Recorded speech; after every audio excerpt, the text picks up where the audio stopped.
एक लड़की थी, ऐसे ही मेरे साथ पढ़ती थी जर्नलिज्म में जी। मुझे उससे प्रेम हो गया, क्योंकि अक्सर पढ़ाई में मन लगता नहीं है कि पहला और सबसे जरूरी काम जीवन में है प्रेम करिए।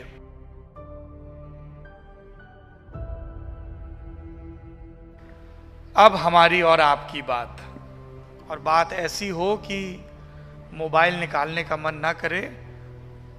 अभी अभी तुमने जो रील डाली है इंस्टाग्राम पर, उस पे उसने दिल का गोलू बनाया कि नहीं, उसको चेक करने का मन ना करे।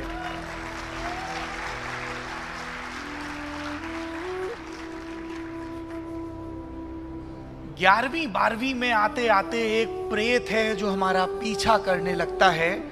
कभी ये पड़ोस के शर्मा अंकल की शक्ल में आता है और पूछता है, बेटा आगे क्या करने का इरादा है? बेटा बता भी नहीं पाता है कि मैं फ्रेंड जोन हो रखा हूं। आप मुझसे मेरे CGPA और मेरे स्कोर्स और मैं कौन कौन से एंट्रेंस एग्जाम के दाखिले के लिए तैयारी कर रहा हूं, ऐसे शुष्क और नीरस विषयों पर संवाद करना चाहते हैं, और वो भी पेरेंट्स के सामने। ये प्रेत पर सिर्फ पड़ोस के अंकल की शक्ल में नहीं आता है। कई बार जब हम अकेले में होते हैं, शीशा निहार रहे होते हैं या अपने इर्द गिर्द के लोगों को देख रहे होते हैं, और हमारे अरमान रील में दिख रही उस सुनहरी दुनिया की कारपेट पर सवार होकर इधर उधर भटक रहे होते हैं। उसका परफ्यूम अच्छा, उसकी कार अच्छी, उसकी ड्रेस अच्छी, तब लगता है कि बेटा प्यारे अच्छा तो है, पर खुद कैसे कर पाओगे, हमारा हासिल क्या है? और तब संशय और घेर लेते हैं, कुछ कर पाऊंगा मैं जिंदगी में, कुछ बन पाऊंगा, या पापा का परा या परी ही बन के रह जाऊंगा। ये संशय बड़े जरूरी हैं। पार्थ को भी हुए और तब उन्हें कृष्ण मिले, पर कृष्ण सिर्फ इसलिए नहीं मिले कि उन्हें संशय हुए, उन्हें इसलिए भी मिले क्योंकि उनके भीतर किसी गुरु को, किसी बड़े को, किसी विद्वान को, किसी तजुर्बेकार को सुनने का धैर्य, समझने की संकल्प शक्ति और नियत थी। हमारे यहां उपनिषदों की परंपरा है, आस्क एंड लिसन, पूछो और फिर धैर्य पूर्वक सुनो, ये सामने वाला जो कह रहा है असल में उसके मायने क्या है। पर 16-17 की उम्र में इतनी सूखी बातें कहां ही समझ में आती हैं। बातों से ज्यादा शाम की सोया चाप में सुख मिलता है। पर मैं ये मान के चल रहा हूं कि आप संशय के उस पहले पड़ाव के पार आ चुके हैं। आपने लगभग ये तय कर लिया है कि जिंदगी में आगे करना क्या है, और ये नहीं भी किया हो तो ये तो तय कर ही लिया है कि अगले 3 बरस आपको इस विशाल प्रांगण में गुजारने हैं। आप क्या करेंगे ये आपको तय करना है। मैं चूंकि इस पड़ाव से गुजरा हूं तो कुछ सलाहें आपको दे सकता हूं, कुछ सुझाव भी। पहली बात मुझे कहनी चाहिए कि पढ़ाई करिए, खूब पढ़ाई करिए, पर मैं उसको आखिरी के लिए बचा के रखता हूं, क्योंकि अक्सर पढ़ाई में मन लगता नहीं है। पढ़ाई से ज्यादा जरूरी कई काम होते हैं। तो मेरा अपने नौजवान दोस्तों को यह कहना है कि पहला और सबसे जरूरी काम जीवन में है प्रेम करिए। यह इतनी कमाल की चीज है कि अलग अलग भाषाओं में इसको बोलते ही किसी के चेहरे की मुस्कान बढ़ जाती है अगर वो पीछे की बेंच में है, किसी की घट जाती है अगर वो आगे की बेंच में है। कैसी बातें कर रहे हैं भाई साहब, है कि हवा का रंग बदल रहा है तो आप प्रेम में हैं। यदि आपका गुरु आपको कोई नई चीज सिखाता है, कोई बुजुर्ग आपको एक अनुभव बताता है और आप कृतज्ञता महसूस करते हैं तो आप प्रेम में हैं। यदि आपको पढ़ने में मजा आता है, और वो कुछ भी हो सकता है, एक रोज आप मार्केस का हाथ पकड़कर साउथ अमेरिका के लिटरेचर में दाखिल होते हैं, दूसरे रोज आप जेके रोलिंग को पकड़कर एक यूनिवर्सिटी में स्टूडेंट बन जाते हैं जिसे हॉगवर्ट्स का मैजिक स्कूल कहते हैं, तीसरे दिन आप किसी स्वप्न वासव दत्ता को पढ़कर यह सीखते हैं कि आज से 2600 बरस पहले संस्कृत में हमारे महामना कैसे नाटक रच रहे थे, चौथे रोज आपकी सुबह की शुरुआत होती है प्रहलाद टिपाणिया के कबीर गायन से, और आप चकित हो जाते हैं कि करघा चलाते हुए कोई कैसे इतनी आसानी से जिंदगी के घट के बारे में बता रहा है। अगर आपके अंदर विस्मय का बखान जिंदगी अलग अलग ढंग से करती है, कभी किसी खुशबू की शक्ल में, कभी किसी टटके हुए शब्द की शक्ल में, कभी सीख में, कभी स्पर्श में, तो आप प्रेम में हैं। मुबारक हो आप जीवित हैं, और मुबारक हो कि आप बीत नहीं रहे हैं, बढ़ रहे हैं। तो सिलेबस खूब पढ़ा जाएगा, इंस्टा, यूट्यूब, ट्विटर पर अपने से जुड़े लोगों की संख्या खूब गिनी जाएगी, उसका वक्त भी आएगा। पर सबसे पहले जरूरी है कि इस गुत्थी को सुलझा लिया जाए जिसे प्रेम कहते हैं।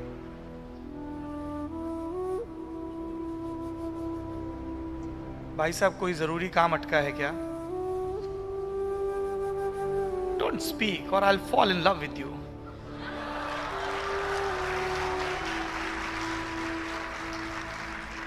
अब यह है क्या प्रेम? बड़ा जटिल है। कह तो दिया जीव उठा के, प्रेम गली अति सांकरी, जामे दो न समाए। प्रेम करने के लिए बड़ी काबिलियत हासिल करनी पड़ती है। मैं चाहता हूं कि विश्वविद्यालयों में भी वो पढ़ाई जाए, जीवन तो पढ़ाता ही है। प्रेम करने के लिए सबसे जरूरी है अहंकार से मुक्त होना, मैं का विसर्जन करना। यदि आप क्लास के वो स्टूडेंट हैं जो अपने टीचर से कोई सवाल इसलिए पूछते हैं कि वो जवाब ना दे पाए और उसकी हंसी हो जाए, तो आप मोहब्बत में नहीं, मूर्खता की गिरफ्त में हैं। यदि आप किसी से प्रश्न इसलिए पूछते हैं कि उसे अपनी बात मनवा सकें, तो ये प्रेम नहीं है। प्रेम जो ज्ञान के प्रति होना चाहिए, ज्ञान जो कौतुक से पैदा होता है। छोटा सा था, मां से पूछा कि तुम तो कह रही हो कि लालटेन आखिरी पहर में मध्यम कर देंगे, पर ये वाली लालटेन डिम क्यों नहीं हो रही है? मां ने कहा, इसमें ईश्वर ईंधन दे रहा है, इसे चांद कहते हैं। ये कौतुक है। उसने कहानियां सुनाई, उसने दृश्य दिखाए। मां जो हमारी पहली मोहब्बत है, हमारा पहला प्रेम है, वो हमें दुनिया में दीक्षित होने के कितने बीज मंत्र देती है। वो जब दूध पिलाती है तो हमें पोषण का प्रेम समझ में आता है। और बहुत बाद में, दशकों बाद, जब तुम किसी ऐसे इलाके में घूम रहे होगे जो राष्ट्रीय सांख्यिकी के नतीजों के मुताबिक कुपोषण का शिकार होगा, जब तुम ऐसी लड़कियों से, सद्या प्रसूताओं से बात कर रहे होगे जिनके बारे में तमाम पब्लिक हेल्थ एक्सपर्ट कह रहे होंगे इनमें आयरन की कमी है या जिंक की कमी है, या ये किसी कथित सामाजिक व्यवस्था के तहत अपने खाने का भरपूर ख्याल नहीं रखती हैं, तब तुम्हें वो सुवास याद आएगी। क्योंकि माँ ने जब तुम्हें पोषण दिया, तभी तुमने दुनिया का वो सत्य भी देखा कि उसने अपने पोषण का ख्याल सबसे आखिरी में किया। जब वो तुम्हारे कानों में स्वर गूंथती है, तुम्हें अपने आलाप समझ में आते हैं, और बाद में पलट के देखते हो तो लगता है मैं तो आ, ला, गा ऐसे कुछ बड़े अस्फुट से शब्द बोलता था, ये कैसे समझ जाती थी कि अभी मुझे दर्द हो रहा है, अभी मुझे नींद आने वाली है और अभी मुझे दूध पीने की जरूरत है।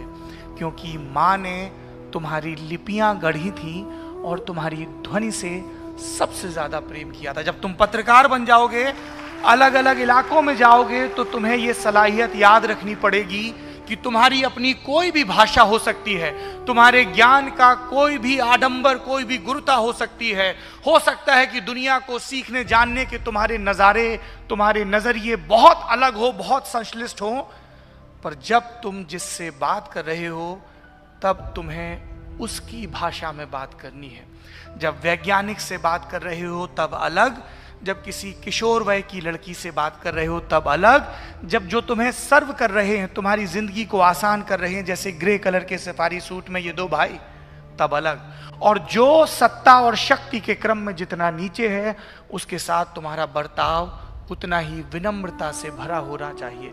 You should be full of gratitude when somebody opens a door for you. You should be full of gratitude when somebody comes to you and asks, sir क्या लेंगे? सबको विश्वविद्यालय नहीं मिले, सबको जीवन को गरिमापूर्ण ढंग से शुरुआत से जीने के अवसर नहीं मिले। तुम्हें मिले हैं, इसलिए तुम्हें महान दार्शनिक स्पाइडरमैन का वो वक्तव्य याद रखना चाहिए, with great power comes great responsibility.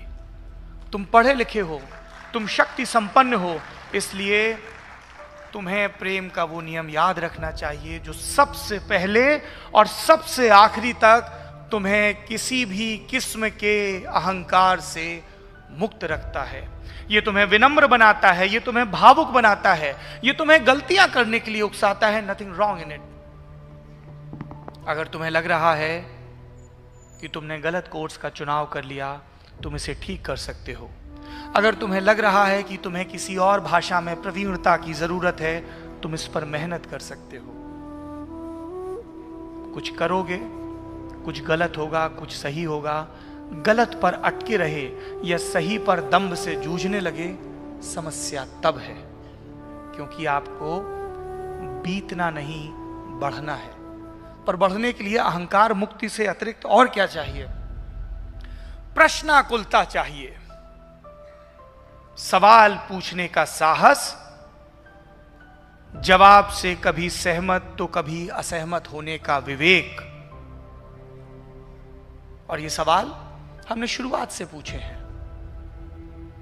छोटे बच्चे पर फिर लौटूंगा, कैसे हम उसको सिखाते हैं दुनियादारी, ये क्या है, वो पूछता है, गोलमोल जवाब मिलते हैं।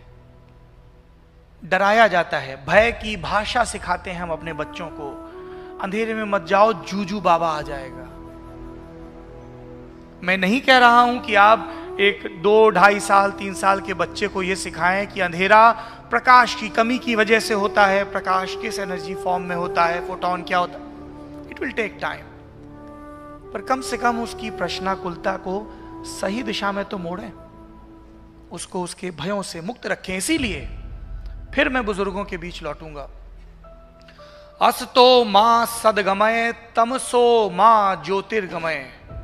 और सबसे आखिरी में कवि कहता है संस्कृत में कि मृत्यु से मोक्ष की तरफ जाना है। क्या है ये मोक्ष? भय से मुक्ति है। जो रात दिन तुम आशंकाओं में घिरे हो, ब्रो अपना क्या होगा, प्लेसमेंट होगा क्या, इंटर्नशिप मिलेगी क्या? मोक्ष मृत्यु के भय से मुक्ति है। मृत्यु जो शाश्वत नहीं है, लेकिन उसके पहले जीवन है जिसकी गजब की धूम है, और वो जीवन लगातार समृद्ध होगा यतनी तुम्हारे अंदर प्रश्नाकुलता होगी, पूछना और सुनना, पूछना और सीखना। और इसमें एक बड़ी बाधा है। अभी मैंने कहा अंधविश्वासों से मुक्ति, भय से मुक्ति, पर एक भय है जो लगभग तुम सबके हाथ में है, जिसे मोबाइल फोन कहते हैं। कैसी उलट बात कर रहा है, जिस लल्लन टॉप को मोबाइल फोन पर देखा वो उसी की मुखालफत कर रहा है।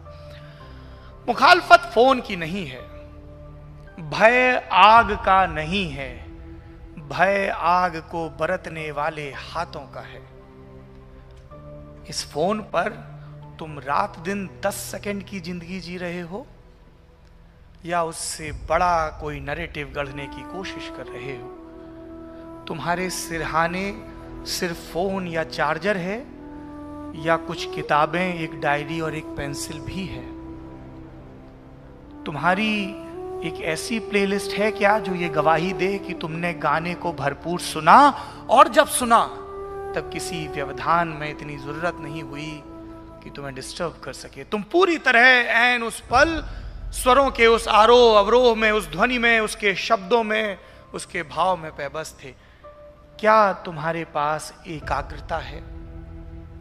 महत्वाकांक्षा तो है, रात दिन बाजार तुम्हारी तरफ नए नवेले लक्ष्य फेंक रहा है। तुम्हें सुंदर देखना है, कितना दबाव है सुंदर दिखने का, और सुंदरता की परिभाषाएं कितनी कुरूप हैं।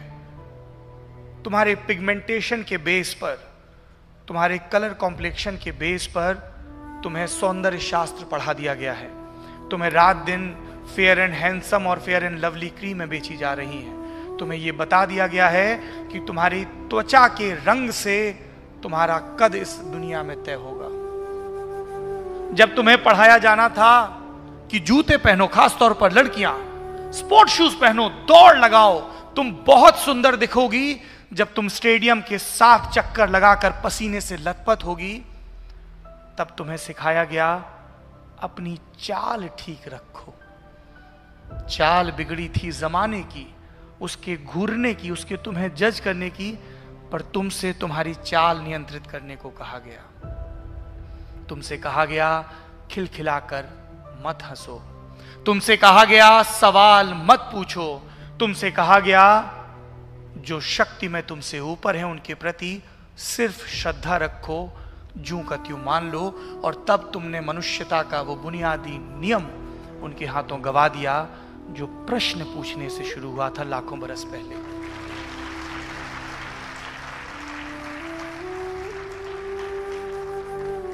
ये प्रश्नाकुलता है जो हमें यहां तक लेकर आई। हमारे बुजुर्गों ने पूछा, पर सिर्फ पूछा नहीं, उन्होंने उन खोजों, उन आविष्कारों को एक शानदार संगीत में लिपिबद्ध किया जिसे हम भाषा कहते हैं। इंसान में और बाकी सब जंतुओं में अगर मुझे एक फर्क चुनना हो तो मैं अपनी सीमित समझ में सिर्फ यही चुन पाता हूं कि हम अपनी आगे आने वाली पीढ़ियों को अपना संचित ज्ञान पास ऑन कर पाए। एक घोड़ा या कुत्ता या अमीबा दूसरे को नहीं बता पाया पीढ़ी दर पीढ़ी, साल दर साल, कि प्रकृति के नियम कैसे बदल रहे हैं, और ये जितने बदल रहे हैं उतने ही वैसे भी हैं। हम बता पाए। मैंने उस चुंबक के व्यवहार को नहीं पढ़ा जो इस वक्त इस माइक्रोफोन के भीतर अपना काम कर रही है। मैंने उन पदार्थों को जिनके संश्लेषण में ताइवान को महारत हासिल है नहीं पढ़ा। मुझे नहीं पता ये फूल कैसे गूंथे जाते हैं, मुझे नहीं पता ये इमारत कैसे बनती है। मेरे समकक्षों को पता है, मेरे पूर्वजों को पता है, और मैं उसका लाभ ले रहा हूं। तो प्रेम में होने के लिए अहंकार मुक्त होने, प्रश्नाकुल होने के साथ साथ बहुत जरूरी है कि आपके अंदर ग्रेटिट्यूड हो, कृतज्ञता हो। ये कृतज्ञता होगी तो आपको जो मिल रहा है आप उसके प्रति ज्यादा समानुभूति रखेंगे। एक बड़ा सुंदर शब्द है अंग्रेजी में एम्पैथी, और संस्कृत के दर्शन में इससे भी ज्यादा अच्छा शब्द है करुणा, आत्मानुभाव। तुम दिखने में मुझसे अलग हो, ये नेचर का लॉ है और इसी में नेचर की सुंदरता है। तुम दिखने में मुझसे अलग हो इसलिए मैं तुम्हें जज करूं। तुम्हारी हाइट कम है, तुम्हारी भाषा मौजूदा टाइम स्पेस में पार स्ट्रक्चर में नीचे है। मैं अंग्रेजी बोलता हूं, अंग्रेजी में जब स्पेनिश या फ्रेंच के शब्द आते हैं तो उनका ठीक ठीक उच्चारण करता हूं।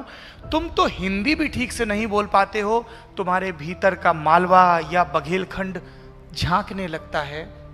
इस बिना पर, भाषा की बिना पर अगर मैं तुम्हें जज करूं, श्रेष्ठता के भाव में आऊं, तो मैं गलत हूं। मैं तुम्हारी त्वचा के रंग, तुम्हारे चुने हुए जेंडर, तुम्हारे बालों के रंग, तुम्हारी पोशाक के हिसाब से तुम्हें जज करूं तो ये मेरी हीनता है।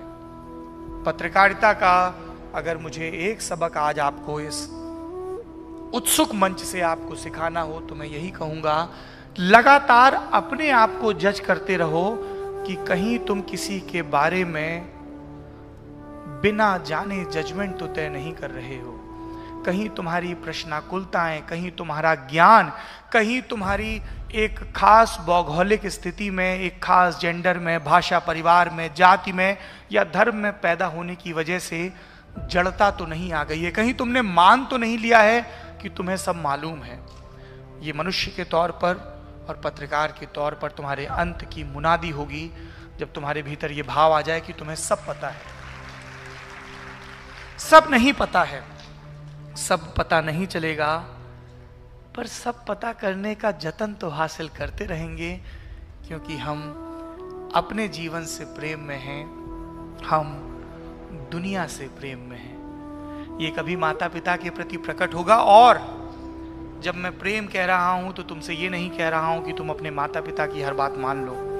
हो सकता है कि तुम्हारे पेरेंट्स संकल्प के नाम पर तुमसे दहेज लेने को कहें, समाज की मर्यादा के नाम पर तुमसे जाति के बंधन मानने को कहें, दुनियादारी समझाकर तुमसे कहें कि ये कोर्स मत पढ़ो, वो कोर्स पढ़ो। लड़कियों के लिए तो टीचिंग और डॉक्टरी ठीक होती है, मैकेनिकल में बीटेक करके क्या करोगी? इतने बड़े संयंत्र में कितनी ही लड़कियां होंगी। जितनी बार तुम्हारे कान से ये नहीं टकराएं, तुम्हें अपनी एड़ियां गड़ा लेनी है, क्योंकि तब अगर तुम उनसे हामी भर देते हो तो ये प्रेम नहीं है। यदि प्रेम तुम्हें जरूरी किस्म का बागी नहीं बनाता है तो मुझे उसके होने पर संशय है। अगर प्रेम तुम्हें अपनी वैल्यूज को बेटर करना नहीं सिखाता है, तुम्हें जो जैसे मिला उससे आगे अगर तुम इस सभ्यता को नहीं ले जा रहे हो, तो फिर कुछ गड़बड़ है। माता पिता से प्रेम करो, अकुंठ प्रेम करो, उनकी जिम्मेदारियां निभाने का मौका मिले तो उत्साह के साथ निभाओ, लेकिन माता हो, पिता हो, गुरु हो, मित्र हो, साथी हो, उसकी हर बात को ज्यों का त्यों नहीं मान लो। संशय रखो, गलत को गलत कहने की हिम्मत रखो, और यदि खुद कभी गलत हो जाओ तो सत्य के स्वीकार की सार्वजनिक हिम्मत रखो कि yes, I was wrong, I accept it, I was wrong about you, I was wrong in my perception. ये कहने के लिए सबसे ज्यादा साहस लगता होता है कि आप सही थे, मैं गलत, और ये कहने के लिए सबसे कम साहस लगता है कि आप सही थे, मैं गलत। फर्क सिर्फ दंभ का है।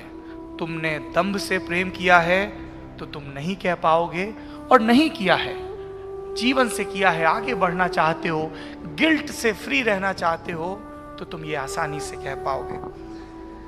सेज यूनिवर्सिटी में मुझे बुलाया गया।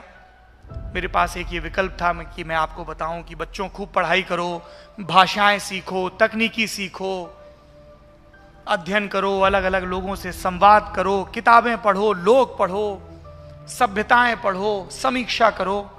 पर मुझे पूरा यकीन है कि जिंदगी की जिस डोंगी पर तुम बैठे हो ये सब तुम सीख जाओगे। मैं सिर्फ इतना चाहता हूं कि तुम प्रेम करो। ये पहला और आखिरी अनिवार्य सत्य है। मेरे माता पिता ने प्रेम किया, मैं पैदा हुआ। उन्होंने मुझसे प्रेम किया तो सुनिश्चित किया कि मुझे अच्छे संस्थानों में शिक्षा मिले। मेरे सहकर्मियों ने मुझसे प्रेम किया और मेरे संकल्प पर, मेरे इरादे पर या मेरी अवधारणा पर यकीन किया। लल्लन टॉप बना। लल्लन टॉप से करोड़ों दर्शकों ने प्रेम किया कि ये अपना सा है, झूठ बोलता नहीं लगता, किसी पॉलिटिकल पार्टी या नेता की ताबेदारी करता नहीं दिखता है, गलती करता है तो कह देता है हां यहां गलती हुई। ये प्रेम है जो हमें साहस देता है, ये प्रेम है जो हमें आश्वस्ति देता है। पर प्रेम सिर्फ गुरुओं से और सिलेबस से और माता पिता से और रिश्तेदारों से और सहकर्मियों से करेंगे तो करण जौहर की फिल्मों में जो बताया गया है इश्क वाला लव, वो कब करेंगे भाई साहब? उसके बारे में तो बताया ही नहीं। 20 नंबर का लॉन्ग फॉर्म सवाल तो वही है, आप एक एक नंबर के ऑब्जेक्टिव में उलझे रहे। उस प्रेम को करने के बड़े साधारण से नियम हैं। मेरे सबकी अपनी अपनी दवाई, सबका अपना अपना मर्ज, और मुझे उनके जरिए खूब प्रेम मिला। एक लड़की थी, ऐसे ही मेरे साथ पढ़ती थी जर्नलिज्म में जी, मुझे उससे प्रेम हो गया। और ये इतनी कमाल की चीज है कि ये बिल्ली के पांव की तरह आता है या ये उल्लू की तरह उड़ता है। कभी गौर से देखोगे, उल्लू उड़ते वक्त आवाज नहीं करता है, पंख नहीं फड़फड़ाते हैं, वो धप से आके तुम्हारी छाती पर बैठ जाता है और फिर तुम्हें लगता है कि गर्दन के पास किसी गिलहरी की पूंछ लग गई। तुम्हें खुशबुओं से प्यार हो जाता है, तुम्हारी नजरें कहीं ज्यादा टिकने लगती हैं। जब तुम इस अद्भुत अनुभव से गुजरो तब ये बुनियादी नियम याद रखना कि जिससे प्रेम कर रहे हो यदि उससे समानता का व्यवहार नहीं कर सकते, जिससे प्रेम कर रहे हो यदि उसका सम्मान नहीं कर सकते, जिससे प्रेम कर रहे हो यदि उसकी ग्रोथ में भागी नहीं बन सकते, तो फिर ये बहुत तात्कालिक है। ये सोडा बॉटल ओपनर वाला जैसा हो जाएगा, बुलबुला बहुत जल्द फूट जाएगा। यदि तुम्हारे प्रेम में समता नहीं है, समानता नहीं है, साथ बढ़ने की, दुनिया को एक्सप्लोर करने की ख्वाहिश नहीं है, तो फिर ये टिकेगा नहीं। तो प्रेम करिए जैसे मुझे हुआ जब मैं एक जर्नलिज्म के संस्थान में पढ़ रहा था। और मैं कुछ संतोष के साथ ये कह सकता हूं कि उन दिनों जो मेरी गर्लफ्रेंड थी वो आज भी मेरे टच में है।